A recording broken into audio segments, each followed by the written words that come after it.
महाकाल तालियां बजाकर अनुमोदना। गुरु नाम गुरु आचार्य ज्ञान सागर जी महाराज की स्थली राणोली पर अनुमोदना अनुमोदना अनुमोदना बारंबार है वंदना।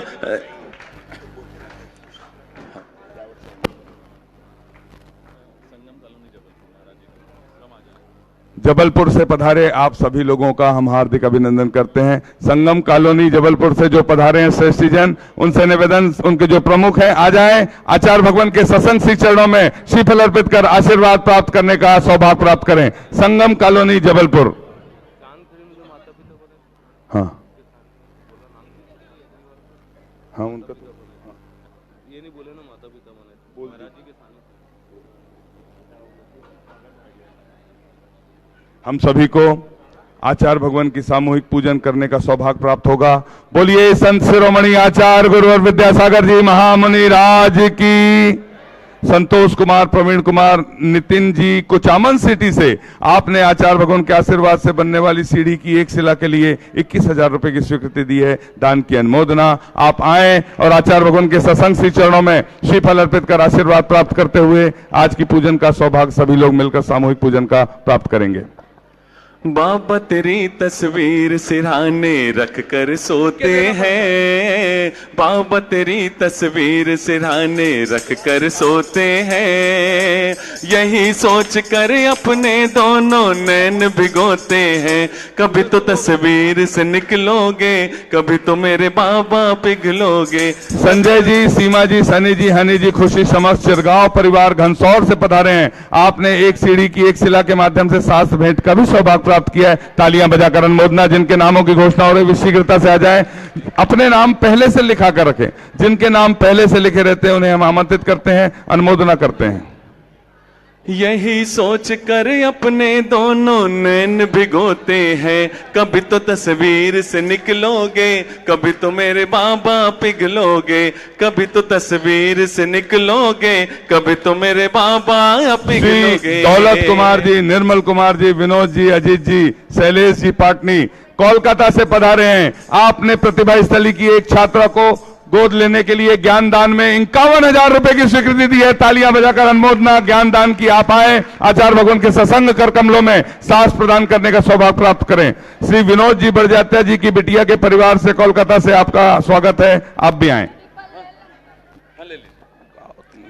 जिनवाणी जग मैया जन्म दुख मेट दो, जिनवाणी जग मैया जन्म दुख मेट दो, जन्म दुख मेट दो, मरण दुख मेट दो, जन्म दुख मेट दो, मरण दुख मेट दो, जिनवाणी जग मैया जन्म दुख। बोलिए द्वादशांग जिनवाणी माता की।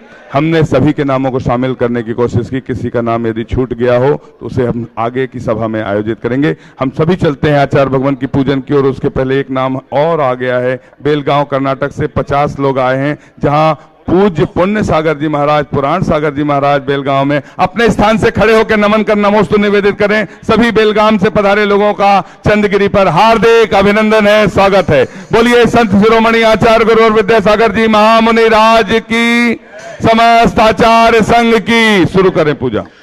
स्वर्ग से सुंदर सपनों से प्यारा है गुरुवर का द्वार, स्वर्ग से सुंदर सपनों से प्यारा है गुरुवर का द्वार। सदा रहे आशीष आपका आए गुरु के द्वार, के गुरु का द्वार न छूटे, चरण की छाम न छूटे, के गुरु का द्वार न छूटे, चरण की छाम न छूटे। स्वर्ग से सुंदर सपनों से प्यारा है गुरुवर का द्वार, स्वर्ग से सुंदर सपनों से प्यारा है गुरुवर का द्वार। सदा रहे आशीष आपका आए गुरु के द्वार, के गुरु का द्वार न छूटे, चरण की छाम न छूटे।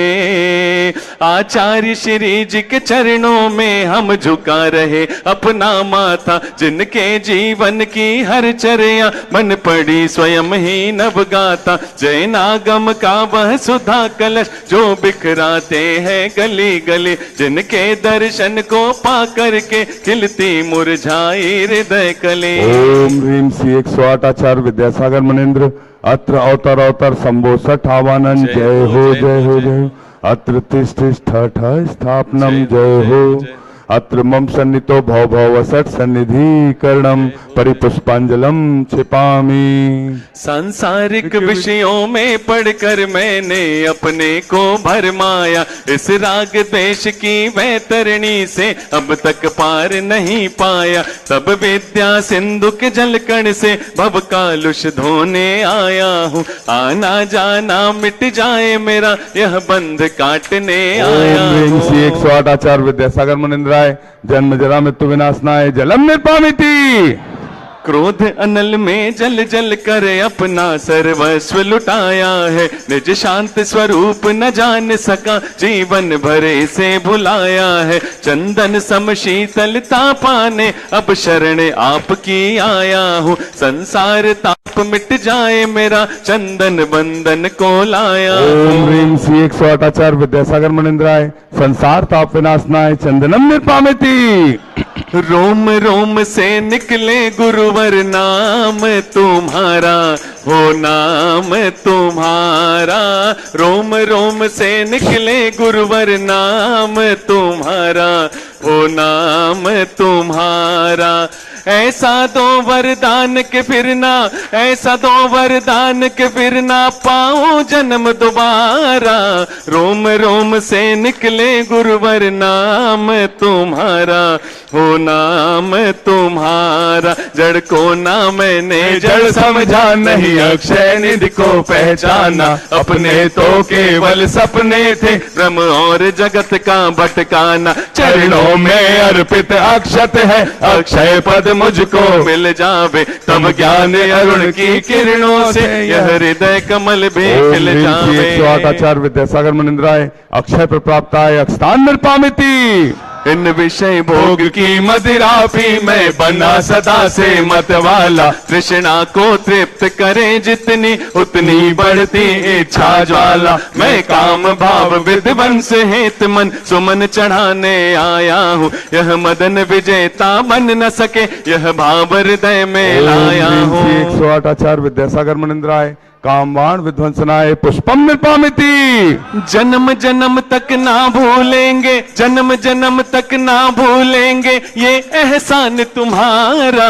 रोम रोम से निकले गुरुवर नाम तुम्हारा, वो नाम तुम्हारा। इस शुदा रोग की व्यथा कथा भव भव में कहता आया हूँ। अति भक्ष अभक्ष भके फिर भी मन तृप्त नहीं कर पाया हूँ। नैवेद्य समर्पित करके मैं तृष्णा की भूख मिटाऊंगा। अब और अधिक ना भटक सकूं यह अंतर बोध जगाऊंगा। 108 आचार्य विद्यासागर मुनीन्द्राय क्षुधा रोग विनाशनाय नैवेद्यम निर्पामिति।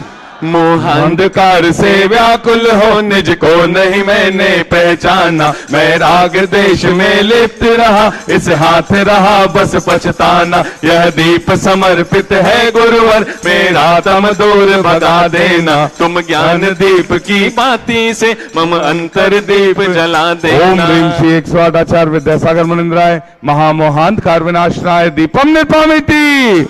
इन अशुभ कर्म ने घेरा है मैंने अब तक यह माना था। बस पाप कर्म तज पुण्य कर्म को चाह रहा अपनाना था। शुभ अशुभ कर्म सब रिपुदल है मैं इन्हें जलाने आया हूँ। इसलिए आपके चरणों में यह धूप चढ़ाने आया हूँ। ओम ह्रीम श्री 108 आचार्य विद्यासागर मुनीन्द्राय अष्टकम दहनाय धूपम निर्पामिति। भोगों को इतना भोगा कि खुद को ही भोग बना डाला। साध्य और साधक का अंतर मैंने आज मिटा डाला। मैं चिदानंद में लीन रहूं, पूजा का यह फल पाना है। पाना था जिसके द्वारा वह मिल बैठा मुझे ठिकाना है। 108 आचार्य विद्यासागर मुनिंद्राय महामोक्ष प्राप्ताय फलम निपामिति। जग के वैभव को पा करके निश दिन कैसा अलमस्त रहा। चारों गतियों की ठोकर को खाने में ही अभ्यस्त रहा। मैं हूँ स्वतंत्र ज्ञाता दृष्टा, मेरा पर से क्या नाता है। कैसे अनर्ग पद पा जाऊं, यह अरुण भावना पाता है। आचार्य विद्यासागर मुनिंद्राय अनर्प प्राप्ताय अर्घम निपामिति। भावों की निर्मल सरिता में अवगाहन करने आया हूँ। सबका सारा दुख दर्द हरो, यह अर्घ भेंटने आया हूँ। हे तपोमूर्ति, हे आराधक, हे योगेश्वर, हे महासंत, हे अरुण कामना देख सके युग युग तक आगा। आचार्य विद्यासागर मुनिंद्राय जय माला पूर्णार्घम निर्पामिति स्वाहा। हम सभी अपने हाथों को जोड़ लें और पूज्य आचार्य भगवान के सत्संग चरणों में निवेदन करते हुए निर्यापक महाराज जी के चरणों में निवेदन करते हैं, अपनी अमृतमय वाणी से हमें कृतार्थ करने की अनुकंपा करें। हे भगवान नमोस्तु नमोस्तु नमोस्तु। अरिहंताणं नमो सिद्धाणं नमो आयर्याणं नमो वज्रायाणं नमो लोये सभ्यसाहूणम्। बोलो डोंगरगढ़ के चंद्र प्रभु भगवान की, गुरु नाम गुरु आचार्य ज्ञान सागर जी महाराज की, मूक माटी रचयिता आचार्य परमेष्टि गुरुदेव की, पूज्य निरापक मुनि श्री समय सागर जी, योग सागर जी, नियम सागर जी, सुधा सागर जी व समता सागर जी महाराज की, पूज्य मुनि श्री चंद्र प्रभु सागर जी व निरामय सागर जी महाराज की।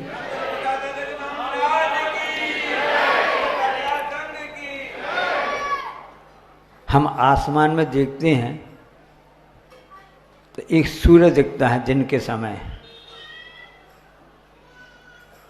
और सब यही जानते हैं कि सूर्य पूर्व से निकलता है, पश्चिम की ओर डूबता है। कल पुनः फिर हमको यही सूर्य मिलेगा, दिखेगा, सुबह से शाम को डूब जाएगा। ये उसकी यात्रा चलती रहती है। विज्ञान भी ऐसा मानता आया है। लेकिन जैन दर्शन आपने तत्वासूत्र पढ़ा होगा, उसमें आचार्य उमा स्वामी महाराज जी ने बताया है कि हम यहाँ कहाँ रहते हैं, जम्बू द्वीपे भरत क्षेत्र आर्यखंडे, ऐसा कहते हैं ना। तो आगम में उल्लेख है कि यहाँ एक सूर्य नहीं है। किसमें? जम्बू द्वीप में।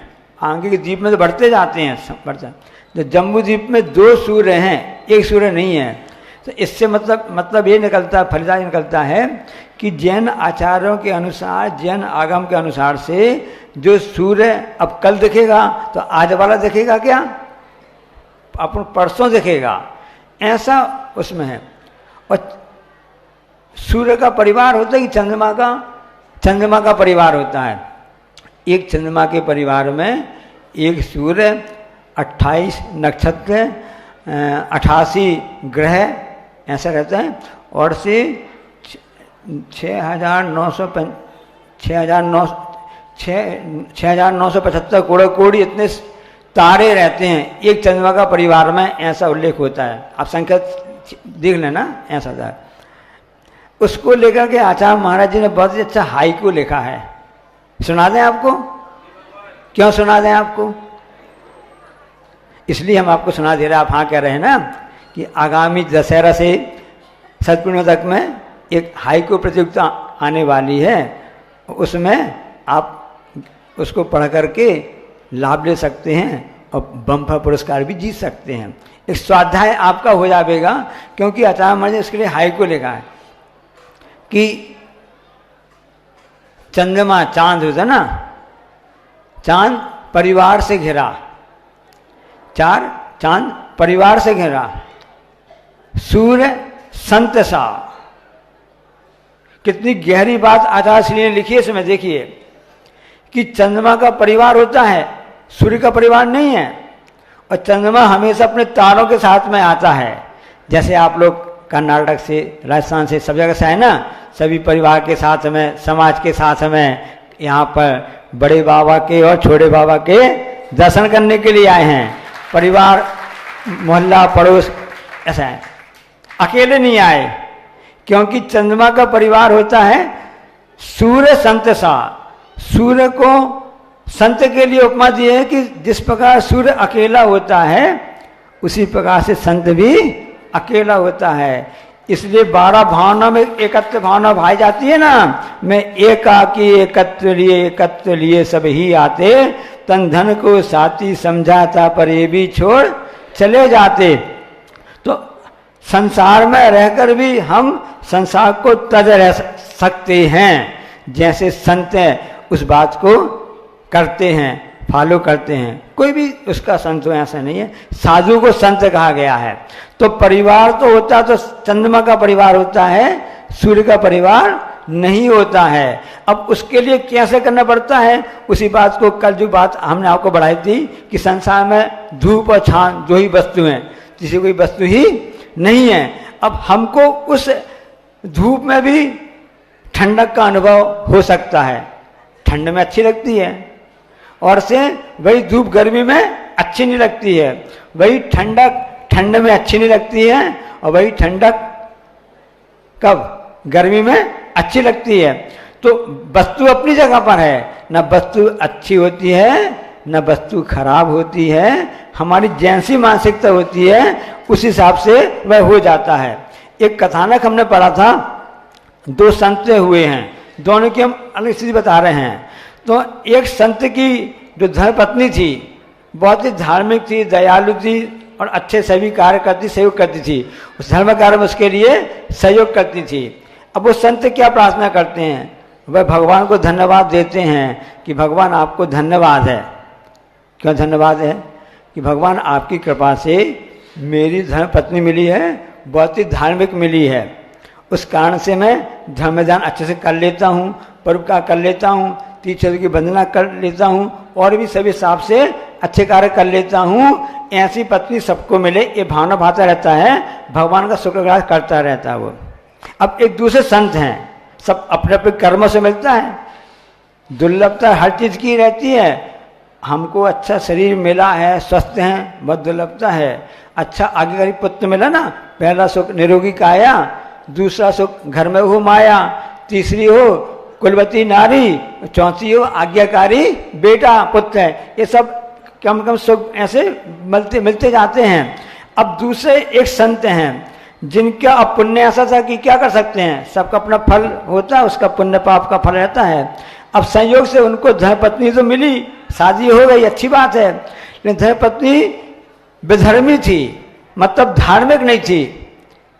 उसका स्वभाव हमेशा लड़ना झगड़ना, घर में कलह मचाना, ये प्रकृति सबकी अलग अलग होती है। सब प्रकार के पेड़ भी होते हैं, आम का पेड़ भी होता है, नीम का पेड़ भी होता है, कार्यकारी दोनों होते हैं। कभी संसार में कोई वस्तु भी खराब वस्तु नहीं होती न अच्छी होती है। हमारा जैसा दृष्टिकोण होता है वैसा कार्य होता है। आम हम सबको अच्छा लगता है, यदि किसी को डायबिटीज हो जाती है तो उसको आम खिला दो, उसके लिए नुकसान कर जाएगा, शुगर बढ़ जाती है।